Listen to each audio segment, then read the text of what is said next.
To start with, everything over here has grown so much in just 1 week. It's kind of crazy. I replanted a few of the Uncle Willie's pole beans and they have all popped up. So that's really cool. The chocolate runner has already reached the top of my tomato cage there.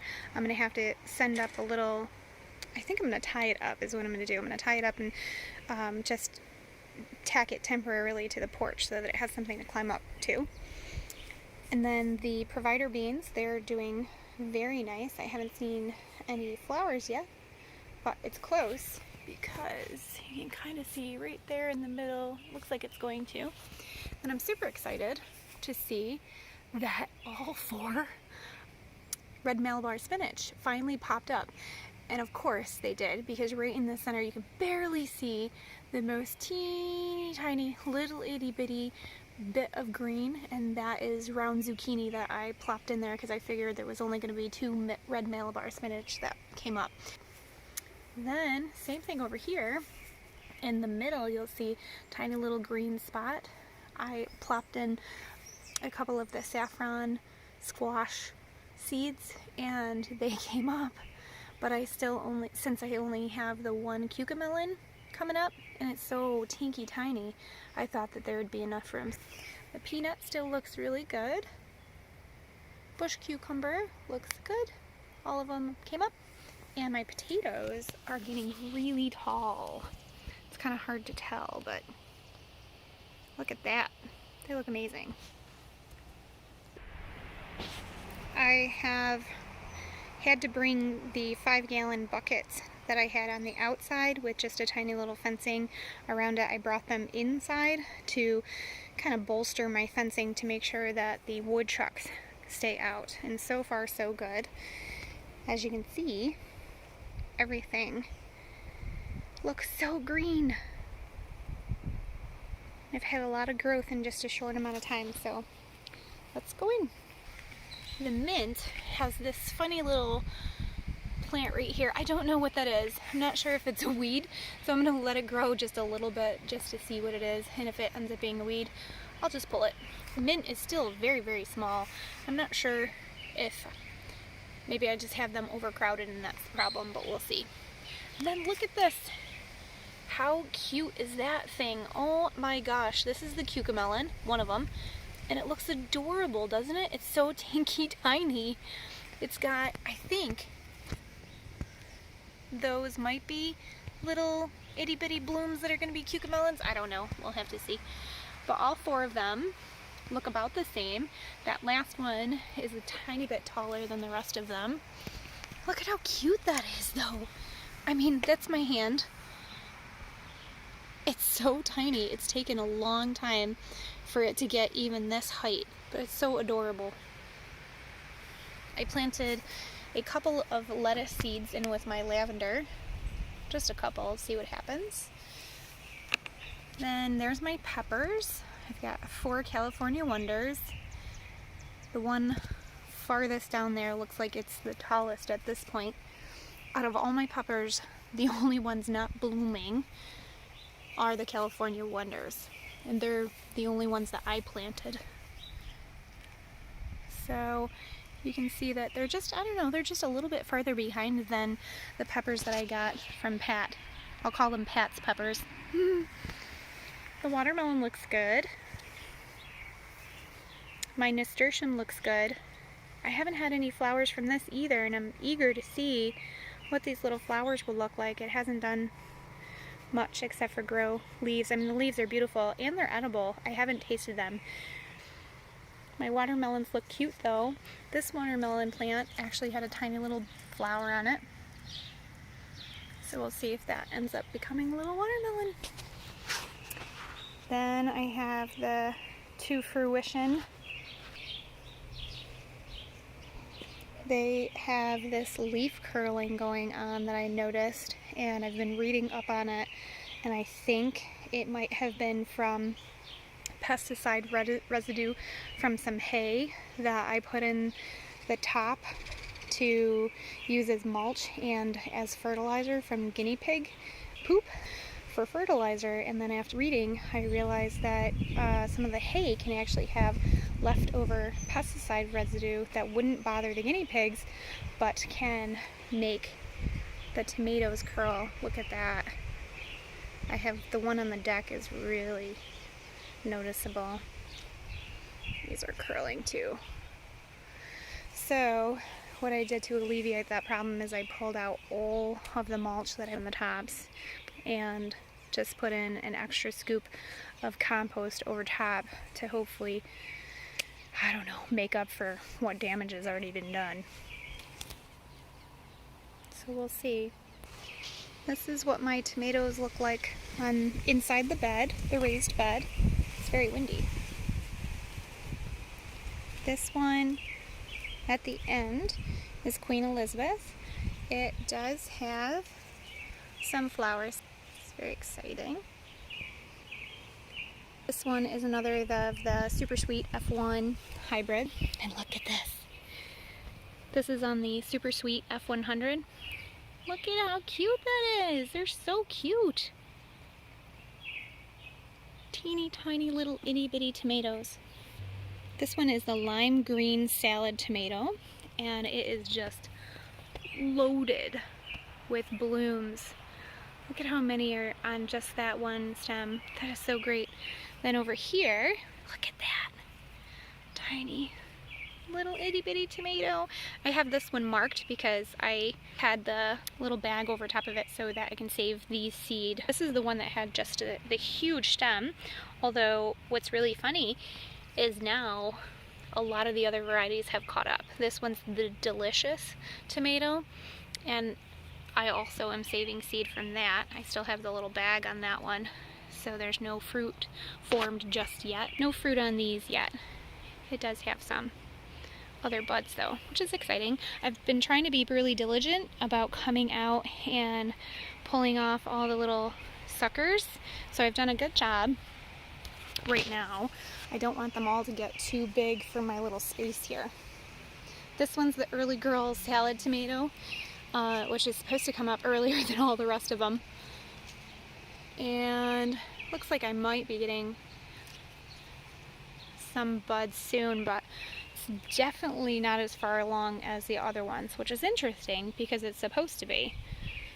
Then there's another delicious. This one's another delicious. And it just has lots of pretty little flowers on it. And then the last one we're going to excuse because I pushed it out with peas. It has peas right here, and they are just reaching up the tomato cage. I have green beans here that my son planted. I've gotten a couple of green beans off of them. And then I have more peas here. And look what I saw! Yay! That's going to be my first little pea pod, I think. That's exciting. I ended up pulling up all of the radishes here. My other videos show I had some that had split, and come to find out it was from some uneven watering. I did plant some French breakfast radishes there.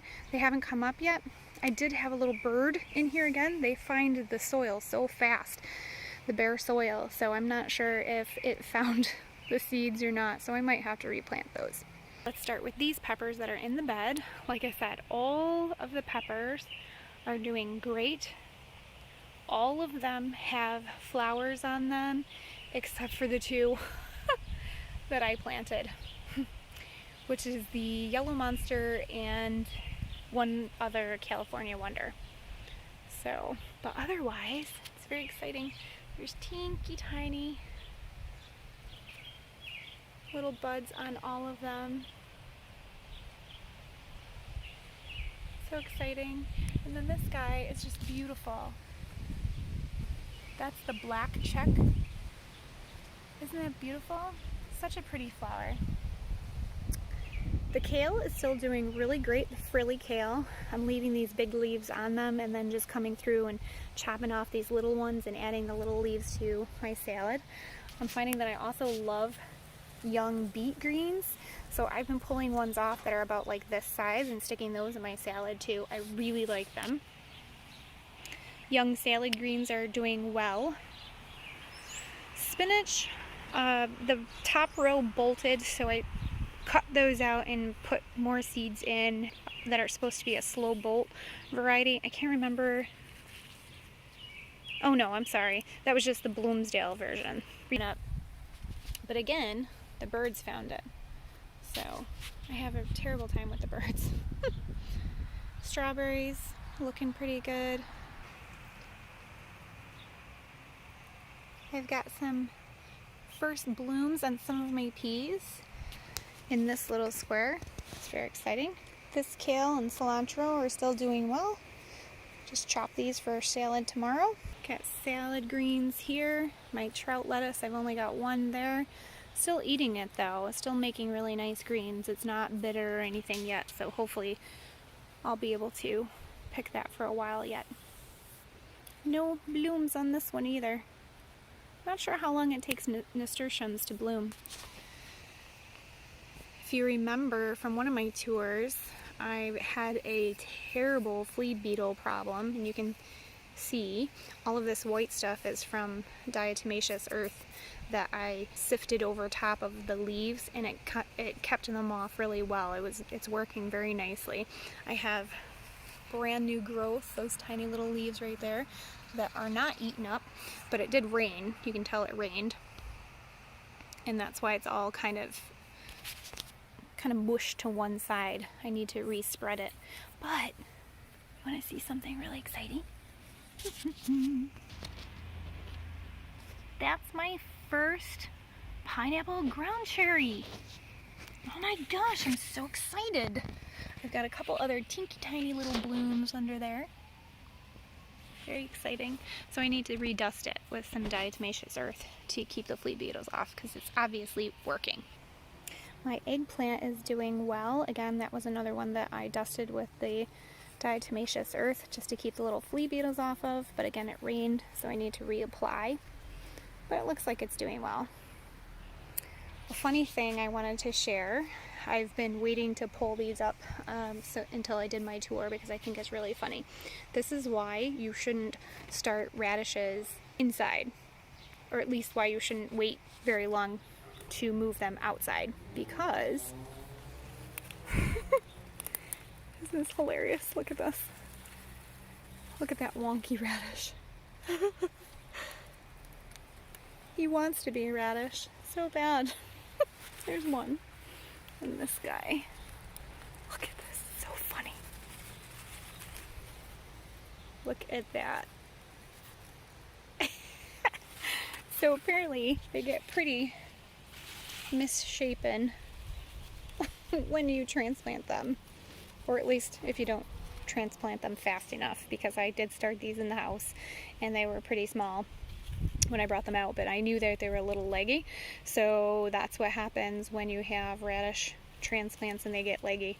Well, at least I can eat the greens. Maybe I can make some pesto with it. Pinterest says it's delicious, so we'll see. Oh, I got another one right there. I bet you that'll be the same. That's funny. Alright, let's talk about my squashes. This first one is the Gouda squash, and it's looking very nice and healthy. And I want you to notice that I did thin them. See? I think it did help. I think it helped it to start growing a few more leaves a little quicker, so it's not quite as crowded. I know I've always had trouble thinning things out, especially when they look like they're healthy plants, but hopefully it'll pay off. And this one is the honey nut, and I did a little bit of research because I thought that maybe this whitening of the leaves might be the start of powdery mildew, but come to find out that's not the case. These actually have the nice white veins. That's just the way that some of the leaves grow. It's looking very nice and healthy. And my pumpkin is kind of funny. It is making its way up the tomato trellis. So the poor tomato is a little shaded. This is sort of an experiment. We'll just have to see what happens. The funny thing about this pumpkin, again, I didn't think it would live. It was a science experiment. But it always has male flowers and no female flowers open at the same time. So I don't think that it is ever going to produce any fruits, any actual pumpkins, because they're never open. Here's my graffiti cauliflower. I do have some neem oil that I might put on there again just to make sure that it doesn't get eaten up by teeny tiny little caterpillars. I never found the culprit, but again, that's probably why I have birds that like to be in my garden, because they just eat the caterpillars. My Savoy looks very good. Nobody's bugged that. No pun intended. Here is my pickling cucumbers. They make me so happy. They are just filled with little flowers and they're so cute. And it's kind of crazy how fast these things grow. This was teeny tiny just this morning and it's grown at least double the size in just one day. It's so interesting. We've already eaten 2 or 3 cucumbers already and they're very good. I like them. They do have seeds, but they're so teeny tiny that it doesn't seem like you're eating a ton of seeds. So I'm very happy with it. Okay, now on to our greens and beans. First is the rainbow chard, and I already thinned it a little bit. They look a little leggy, which is really funny because they've been outside this whole time. I didn't start them out, or I mean I started them out, I didn't start them inside. So it's kind of interesting that they ended up being a little leggy. Then my beans are doing very well. Basil looks nice. Dill. Looks like something's been eating it, but that is just us eating it. My guinea pig loves the dill, so I'll take off just a tiny little bit every day to give to her. The sequoia beans look good. And then look at this one. It is ginormous. Look at the base. That's crazy. This one's the delicious tomato as well. You can see some of that leaf curling, the stem curling. See? But it's gonna have a flower in there soon. This one's Romanesco, and I think it's got a Gouda, or is it honey nut? It is honey nut. No flowers yet, but it's coming along. Nasturtium, no flowers yet, but hopefully soon, because we got all kinds of, look at how teeny tiny those are. Isn't that cute? Just really adorable leaves. Blank pot that hopefully will have some red lettuce in it. Then we have some salad bowl lettuce. Then, these are fun. These are all my cucumbers. This one, no, I'm sorry. This one is the Kajari melon. I need to thin that out, figure out which one is going to do best. You know, the funny thing about thinning is it never fails. I'll figure out which one's doing better. And in my judgment, I would usually pick the tallest one and I would thin the smallest one out. It never fails, but after I pick off the smallest one and thin it out, the other one doesn't do so well.